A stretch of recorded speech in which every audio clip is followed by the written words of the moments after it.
नमस्कार, मैं हरीश चौहान और आप देख रहे हैं सामाजिक कहानियाँ चैनल। आज आपके लिए लेकर आए हैं मुंशी प्रेमचंद की कहानी बड़े भाई साहब। तो आइए सुनते हैं कहानी बड़े भाई साहब, और हमारे चैनल को ज़रूर सब्सक्राइब कर लीजिएगा। मेरे भाई साहब मुझसे 5 साल बड़े थे, लेकिन केवल 3 दर्जे आगे।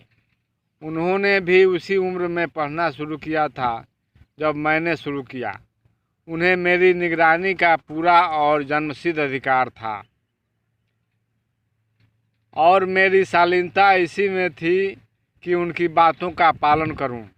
वह स्वभाव से बड़े अध्ययनशील थे, हरदम किताब खोले बैठे रहते और शायद दिमाग को आराम देने के लिए कभी कॉपी पर, कभी किताब के हाशियों पर चिड़ियों, कुत्तों, बिल्लियों की तस्वीरें बनाया करते थे। कभी कभी एक ही नाम या शब्द या वाक्य 10-20 बार लिख डालते। कभी एक शेर को बार बार सुंदर अक्षरों में नकल करते। कभी ऐसी कोई शब्द रचना करते जिसमें ना कोई अर्थ होता, ना कोई सामंजस्य। मेरा जी पढ़ने में बिल्कुल न लगता था। 1 घंटा भी किताब लेकर बैठना पहाड़ था।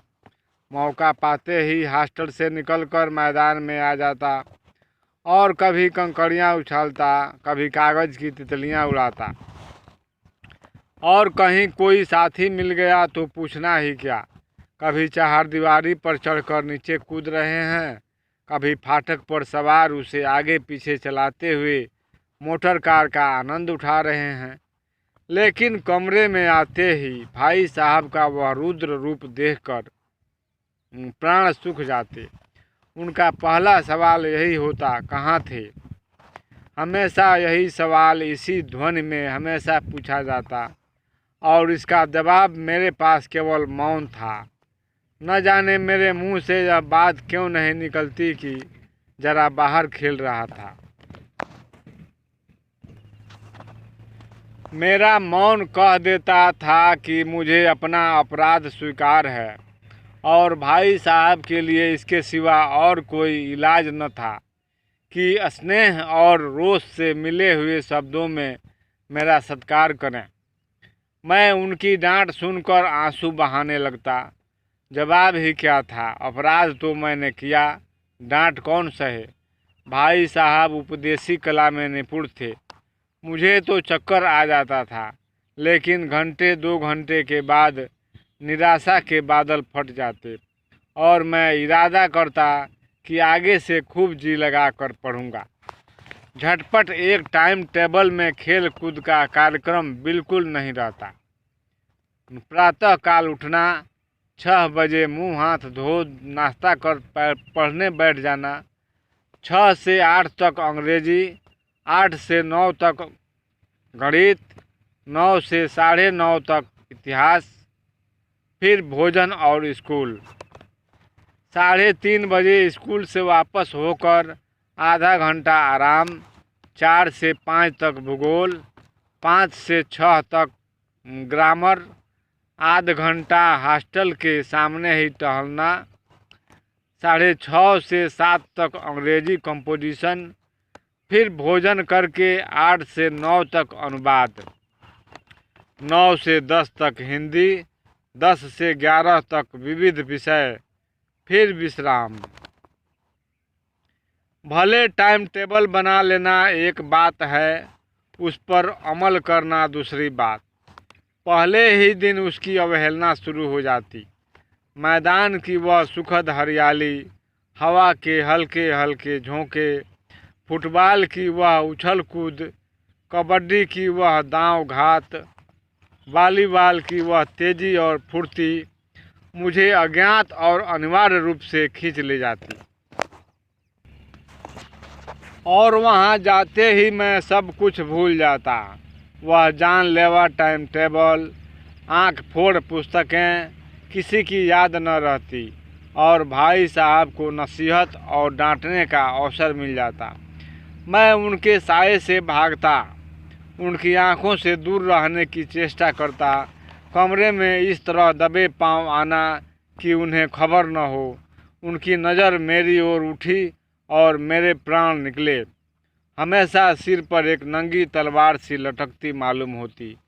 फिर भी जैसे मौत और विपत्ति के बीच भी आदमी मोह और माया के बंधन में जकड़ा रहता है, मैं फटकार और घुड़कियां खाकर भी खेल कूद का तिरस्कार न कर सकता था। वार्षिक परीक्षा हुई। भाई साहब फेल हो गए, मैं पास हो गया और दर्जे में प्रथम आया। मेरे और उनके बीच में केवल 2 साल का अंतर रह गया। जी में आया भाई साहब को आड़े हाथों लूं। आपकी वह घोर तपस्या कहाँ गई? मुझे देखिए, मैं जैसे खेलता भी रहा और दर्जे में भी अव्वल हूँ, लेकिन वह इतने दुखी और उदास थे कि मुझे उनसे दिली हमदर्दी हुई और उनके घाव पर नमक छिड़कने का विचार ही लज्जास्पद जान पड़ा। हाँ, मुझे अपने ऊपर अब कुछ अभिमान हुआ और आत्मसम्मान भी बढ़ा। भाई साहब का वह रोब मुझ पर न रहा। आज़ादी से खेल कूद में शरीक होने लगा। दिल मजबूत था। अगर उन्होंने फिर शर्मिंदा किया तो साफ कह दूंगा, आपने अपना खून जलाकर कौन सा तीर मार लिया। मैं तो खेलते कूदते दर्जे में अव्वल आ गया। भाई साहब ने इसे भांप लिया। उनकी सहज बुद्धि बड़ी तीव्र थी और जब मैं भोर का सारा समय गुल्ली डंडे की भेंट करके ठीक भोजन के समय लौटा तो भाई साहब ने मानो तलवार खींच ली और मुझ पर टूट पड़े। देखता हूँ इस साल पास हो गए और दर्जे में अव्वल आ गए तो तुम्हें दिमाग हो गया है। मगर भाईजान, घमंड तो बड़े बड़े का नहीं रहा। तुम्हारी क्या हस्ती है? तुमने तो अभी केवल 1 दर्जा पास किया है और अभी से तुम्हारा सिर फिर गया।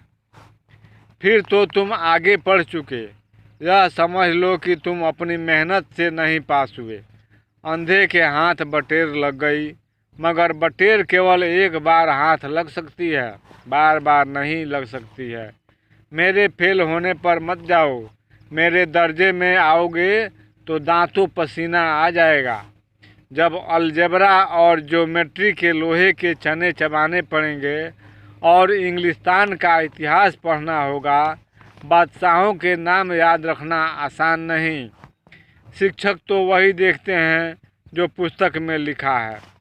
चाहते हैं कि लड़के अक्षर अक्षर रट डालें और इसी रटंत का नाम शिक्षा रख छोड़ा है। मेरे दर्जे में आओगे लाला तो ये सारे पापड़ बेलने पड़ेंगे और तब आटे दाल का भाव मालूम होगा। इस दर्जे में अव्वल आ गए हो तो जमीन पर पाँव नहीं रखते। इसलिए मेरा कहना मानिए, लाख फेल हो गया हूँ लेकिन तुमसे बड़ा हूँ। संसार का मुझे तुमसे कहीं ज़्यादा अनुभव है। जो कुछ कहता हूँ उसे गिरह बांधिए, नहीं पछताइएगा। फिर सालाना इम्तहान हुआ और कुछ ऐसा संजोग हुआ कि मैं फिर पास हुआ और भाई साहब फेल हो गए। भाई साहब ने बहुत अधिक परिश्रम किया। कोर्स का एक एक शब्द चाट गए थे। 10 बजे रात तक इधर, 4 बजे भोर से उधर, 6 से 9 तक स्कूल जाने के पहले मुद्रा कांतिहीन हो गई थी, मगर बेचारे फेल हो गए। मुझे उन पर दया आती थी। नतीजा सुनाया गया तो वह रो पड़े और मैं भी रोने लगा। अपने पास होने की खुशी आधी हो गई। मैं भी फेल हो गया होता तो भाई साहब को इतना दुख ना होता, लेकिन विधि की बात कौन टाले। मेरे और भाई साहब के बीच में अब केवल 1 दर्जे का अंतर और रह गया। मेरे मन में एक कुटिल भावना उदय हुई कि कहीं भाई साहब 1 साल और फेल हो जाएं तो मैं उनके बराबर हो जाऊं। फिर वह किस आधार पर मुझे तंग कर सकेंगे। लेकिन मैंने इस कुविचार को दिल से बलपूर्वक निकाल डाला। आखिर वह मुझे मेरे हित के विचार से ही तो डांटते हैं। मुझे इस वक्त अप्रिय लगता है अवश्य, मगर यह शायद उनके उपदेशों का ही असर हो कि मैं दनादन पास हो जाता हूँ, और इतने अच्छे नंबरों से। अब भाई साहब बहुत कुछ नर्म पड़ गए थे। कई दिन मुझे डांटने का अवसर पाकर भी उन्होंने धीरज से काम लिया। शायद अब वह खुद समझने लगे थे कि मुझे डांटने का अधिकार उन्हें नहीं रहा, या रहा भी तो बहुत कम। मेरी स्वच्छंदता भी बढ़ी। मैं उनकी सहिष्णुता का अनुचित लाभ उठाने लगा। मुझे कुछ ऐसी धारणा हुई कि मैं पास हो ही जाऊंगा, पढ़ूं या ना पढ़ूं। मेरी तकदीर बलवान है। इसलिए भाई साहब के डर से जो थोड़ा बहुत पढ़ लिया करता था वह भी बंद हुआ। मुझे कनकौवे उड़ाने का नया शौक पैदा हो गया था, और अब सारा समय पतंगबाजी की ही भेंट होता था। फिर भी मैं भाई साहब का अदब करता था और उनकी नज़र बचाकर कनकौवे उड़ाता था। माझा देना, कन्ने बांधना, पतंग टूर्नामेंट की तैयारियां आदि समस्याएं सब गुप्त रूप से हल की जाती थी। मैं भाई साहब को यह संदेह न करने देना चाहता था कि उनका सम्मान और लिहाज मेरी नज़रों में कम हो गया है। एक दिन संध्या समय हॉस्टल से दूर मैं एक कनकौवा लूटने बेतहाशा दौड़ा जा रहा था। मेरी आंखें आसमान की ओर थीं। सहसा भाई साहब से मेरी मुठभेड़ हो गई, जो शायद बाजार से लौट रहे थे। उन्होंने वहीं हाथ पकड़ लिया और उग्र भाव से बोले, धेले के कनकौवे के लिए दौड़ते तुम्हें शर्म नहीं आती? तुम्हें इसका भी कुछ लिहाज नहीं कि अब नीची कक्षा में नहीं हो बल्कि 8वीं कक्षा में आ गए हो और मुझसे केवल एक दर्जा नीचे हो। आखिर आदमी को कुछ तो अपने पोजीशन का ख्याल करना चाहिए। एक ज़माना था कि लोग 8वां दर्जा पास करके नायब तहसीलदार हो जाते थे। मैं कितने ही मिडलचियों को जानता हूँ जो आज अव्वल दर्जे के डिप्टी मजिस्ट्रेट या सुपरिंटेंडेंट हैं। कितने ही 8वीं कक्षा वाले हमारे लीडर या समाचार पत्रों के संपादक हैं। बड़े बड़े विद्वान उनकी मातहती में काम करते हैं, और तुम उसी 8वें दर्जे में आकर गैर जिम्मेदार लड़कों के साथ कनकौवे के लिए दौड़ रहे हो। मुझे तुम्हारे इस कम अक्ली पर दुख होता है। तुम बुद्धिमान हो, इसमें शक नहीं, लेकिन बुद्धिमानी किस काम की जो हमारे आत्मगौरव को समाप्त कर दे। तुम अपने दिल में समझते होगे मैं भाई साहब से महज एक दर्जा नीचे हूँ और अब उन्हें मुझको कुछ कहने का हक नहीं है, लेकिन यह तुम्हारी गलती है। तुमसे 5 साल बड़ा हूँ, और चाहे आज तुम मेरी ही कक्षा में आ जाओ, लेकिन मुझ में और तुम में जो 5 साल का अंतर है उसे तुम क्या, खुदा भी नहीं मिटा सकता। मैं तुमसे 5 साल बड़ा हूँ और हमेशा रहूँगा। मुझे दुनिया का और ज़िंदगी का जो तजुर्बा है तुम उसकी बराबरी नहीं कर सकते, चाहे तुम एमए और डीलिट और डीप फिल ही क्यों न हो जाओ। भाईजान, यह गरूर दिल से निकाल डालो कि तुम मेरे समीप आ गए हो और अब स्वतंत्र हो। मेरे देखते तुम बेराह न चल पाओगे। अगर तुम यूँ न मानोगे तो मैं थप्पड़ दिखाकर इसका प्रयोग भी कर सकता हूँ। मैं जानता हूँ तुम्हें मेरी बातें जहर लग रही हैं। मैं उनकी इस नई युक्ति से नतमस्तक हो गया। मुझे आज सचमुच अपनी लघुता का अनुभव हुआ और भाई साहब के प्रति मेरे मन में श्रद्धा उत्पन्न हुई। मैंने सजल आँखों से कहा, हरगिज नहीं, आप जो कुछ फरमा रहे हैं वह बिल्कुल सच है और आपको उसको कहने का अधिकार है। भाई साहब ने मुझे गले से लगा लिया और बोले, मैं कनकौवे उड़ाने को मना नहीं करता। मेरा भी जी ललचाता है, लेकिन क्या करूं? खुद बेराह चलूं तो तुम्हारी रक्षा कैसे करूंगा। यह कर्तव्य भी तो मेरे सिर है। संजोग से उसी वक्त एक कटा हुआ कनकौआ हमारे ऊपर से गुजरा। उसकी डोर लटक रही थी। लड़कों का एक गोल पीछे पीछे दौड़ा चला आता था। भाई साहब लंबे हैं ही, उछल कर उसकी डोर पकड़ ली और बेतहाशा हॉस्टल की तरफ दौड़े।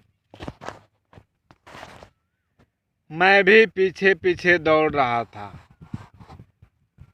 अभी आप सुन रहे थे मुंशी प्रेमचंद जी की कहानी बड़े भाई साहब। अगर आपको हमारी वीडियो अच्छी लगी हो तो हमारे चैनल को ज़रूर सब्सक्राइब कीजिएगा, लाइक कीजिएगा। फिर मिलेंगे हम अगले वीडियो में किसी नई कहानी के साथ, बढ़िया कहानी के साथ। तब तक के लिए दीजिए हमें इजाज़त। जय हिंद, जय भारत।